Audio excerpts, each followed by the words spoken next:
Murder in America is a problem. FBI data finds in 2021, nearly 23,000 people were killed. And according to criminology experts, almost half of those cases won't be solved, leaving the killers free and families without justice. Some experts also say the clearance rate in the U.S. is the worst rate in the Western world. Reporter Kristen Crowley digs into the issue and finds out what can be done to reverse the trend. They are men and women, teens and young children. Hundreds of people, all with a common thread. They were killed. But what ties them together isn't just how they died, it's that their killers got away with murder. 10 years I've been going to homicides, and 10 years I've been an advocate. Rosalind Temple sees the impact of that loss of life more often than most. How many murder scenes have you been called to? Oh, shoot. Over hundreds. She has no police background. She's not an investigator, but she is crucial to Kansas City homicide scenes. She's the founder of Kansas City's chapter, Mothers in Charge, a group dedicated to ending violence. Rosalind goes to murder scenes to comfort grieving families, knowing odds are the perpetrators behind their loved one's murder may never see justice. What is it like talking with these families, especially ones that have been waiting for years for answers in their loved one's death? It's really tough. And we have those conversations on a daily, weekly basis. Some families call us every day. Every year, Kansas City police investigate more than 100 homicides. The department has seen its murder clearance rate drop from a peak of 95% in 1965 to 36% just last year. But this issue is far from unique to Kansas City. The failure to solve homicide is absolutely a nationwide problem. In a growing number of cities, most murders go unsolved. Thomas Hargrove is the founder of the Murder Accountability Project, which tracks murder data across the country. That data includes calculating clearance rates. A case is cleared when a person is arrested or the case is solved, but no arrest can be made.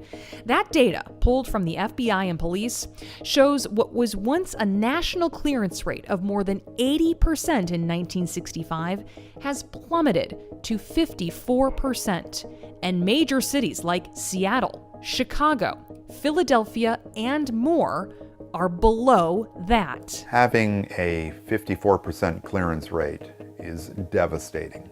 First of all, it leads to more murder. That's because Hargrove says it gives the appearance to criminals that they have a good chance of getting away with the crime. And while he says dwindling funding, resources, and staffing contribute to the declining clearance rate, his research points to one factor most responsible.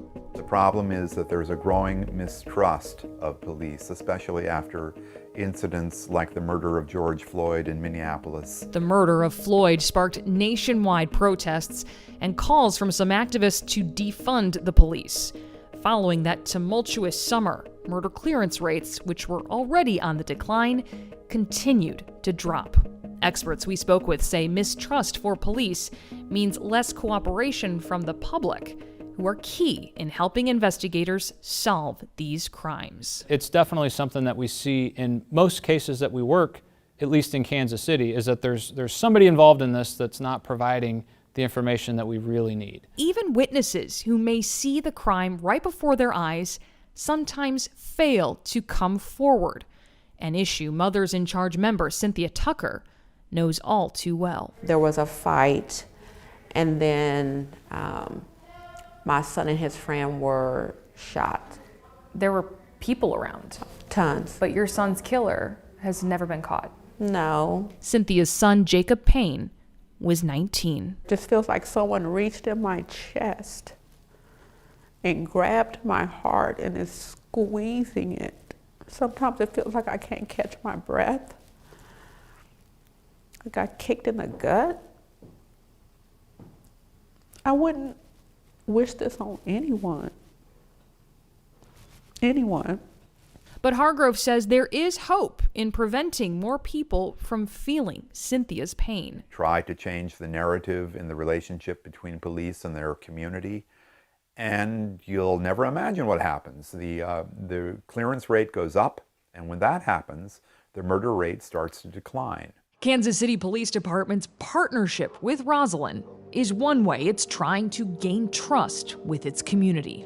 We call her out every time, whether it's the middle of the night or the middle of the day. She's got the skill and the experience to really do better than us a lot of times and connect with people. Would there be some murders in Kansas City that would remain unsolved without Rosalind's help? 100%. It's a job Rosalind feels called to do, but it's a job she never wanted. I'm a mom, just a mama. Just want to be a mama. Just want to be. Rosalind's son, 26-year-old Antonio Thompson, whom she called Pee-wee, was shot and killed inside his apartment in 2011, the day before Thanksgiving. His murder still unsolved. It's not right. And all you ask somebody to do is speak up. Speak up for him. He deserves that. How hard is it to live this over and over again through other parents? It's very hard. You know, every time I help someone, I'm called out to a homicide scene, support a mother, family, father, or somebody. It traumatizes me, yes, but it also helps me to live. Live for her son, whose life was cut short, live for the thousands of others like him, and live to hopefully one day, finally, see justice. Reporter Kristen Crowley joins us to talk more about her findings. Kristen, you mentioned 80% of homicide cases were being cleared in the 1960s. Is that even a rate departments can expect to get back to? Yeah, I think it's a rate they would like to see. I mean, they'd like to see 100%.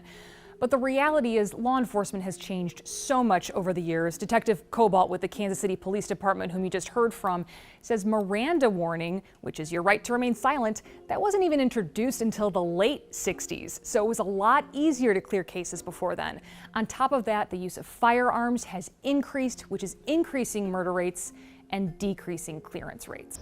So what can states do to achieve a higher clearance rate?